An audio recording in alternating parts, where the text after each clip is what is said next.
pas qu'une question de formation, monsieur Lagarde. Aujourd'hui, si je suis, pas moi, mais si un patron a le choix entre un jeune formé dans le 93, peut-être bien formé, et un jeune formé à Paris, peut-être bien formé aussi, il prendra le jeune de Paris. Et ça, c'est une réalité concrète et vous ne pouvez pas la nier, que ce soit à Drancy ou ailleurs. Je ne cherche pas à nier quoi que ce soit. Comment on fait pour ça? C'est pas un problème de formation. Je cherche à étager parce que je peux prendre un autre exemple pour revenir sur le vôtre. Celui qui en plus n'a pas la bonne formation et habite le 93, il est sacrément dans la merde.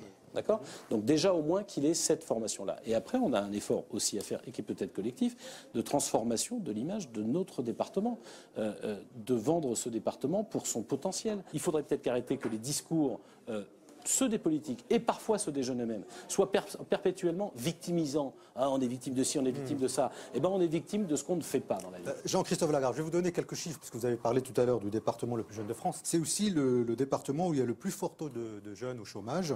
C'est aussi le département avec le plus d'habitants vivant sous le seuil de pauvreté. Et en matière d'éducation, parce que c'est quand même ça qui nous concerne beaucoup ici au Bondi Bloc Café, l'État consacre 47% de moins à l'éducation d'un élève en Seine-Saint-Denis qu'un élève de la ville de Paris. C'est le rapport de la Cour des comptes.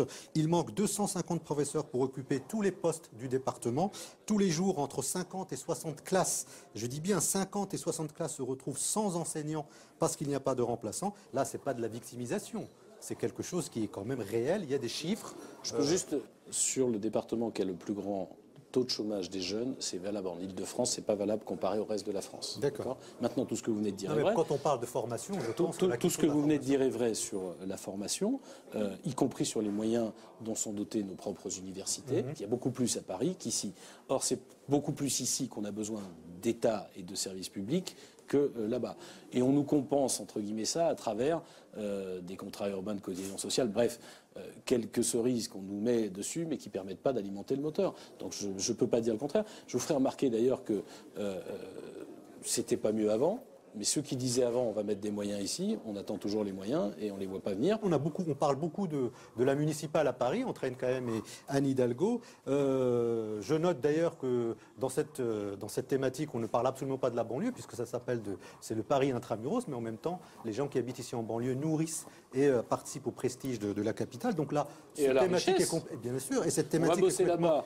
Ça crée des richesses là-bas, mais c'est pas à nous que ça profite. Mais par rapport à nous ici en Seine-Saint-Denis, est-ce qu'on va encore voter pour des listes, des gens qui sont là, ou est-ce que des idées fortes, des nouvelles personnes, un nouvel engouement pourrait susciter une adhésion encore plus forte des gens qui habitent la Seine-Saint-Denis? Moi, je pense qu'on ne peut pas globaliser la Seine-Saint-Denis avec les élections municipales. Elles ont lieu dans 40 communes qui sont toutes très différentes les unes des autres. Chaque ville a sa spécificité, sa difficulté. Le problème d'éducation qu'on vient d'aborder, il existe à Drancy. C'est pas le même qu'à Clichy, et je suis sûr qu'entre Clichy et Saint-Denis, c'est pas le même non plus.